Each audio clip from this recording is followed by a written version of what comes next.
People, Deluded, I'm back again. As you lot know, yeah, football is cutthroat. At under 18s level, it's cutthroat. From 16 to 18, it doesn't matter how you do it. You need to, apologies, people. It's hot. You need to get a pro deal, because I've seen so many guys get into the game at 16. They're out of it by 18. Football, this is the first. Well, I'm not going to go as far as to say football's never been ruthless, because these boys that have come through the circuits at many clubs have seen man released day in, year out and stuff like that, and stuff. So they know how ruthless it is. But this is when it really becomes ruthless, because you're training full time. This is when you're really taking your steps to being a pro bowler.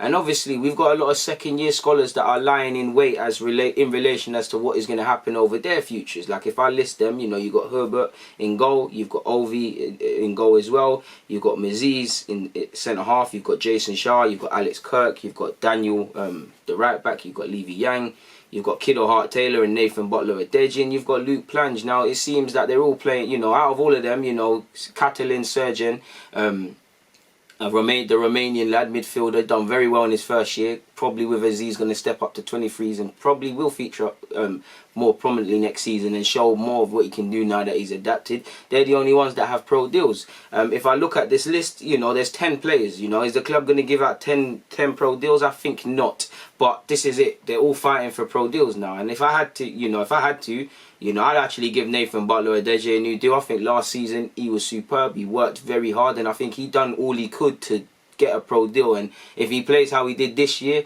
he will get a pro contract at Arsenal, in my opinion. Kiddo Taylor Hart, he's got the ability and things like that. You know, I thought he'd be one of them assurances sort of thing. The minute he turns 17, he's signing a pro deal, and I think the club will give him a pro deal. But for him, he needs to stay fit and he needs to show consistency and show what he can do, or the pathway might not be here for him at the club. I think Luke Plange will sign a new deal off the back of, you know, it clearly, you know, Balogun's not going to be here too long. Tyrese is going to step into the first team eventually, if not elsewhere. The same goes for Eddie on a more consistent basis. So they're going to need someone for a year or two to play in the 23s and stuff. And I said in a previous vid, I completely forgot to mention him with the point about players going out on loan, but he could earn a pro deal, and I think he's done all right. So if he ups it, he could earn a deal.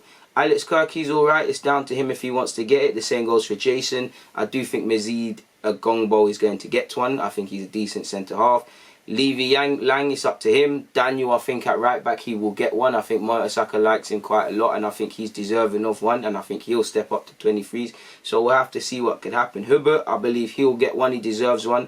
And Ovi, again, it's just opportunity to see what could happen. But it's going to be interesting to see what happens with the remaining of our second year scholars. In the same way, for different reasons, I'm impressed to see. I'm keen to see what happens with our first year scholars.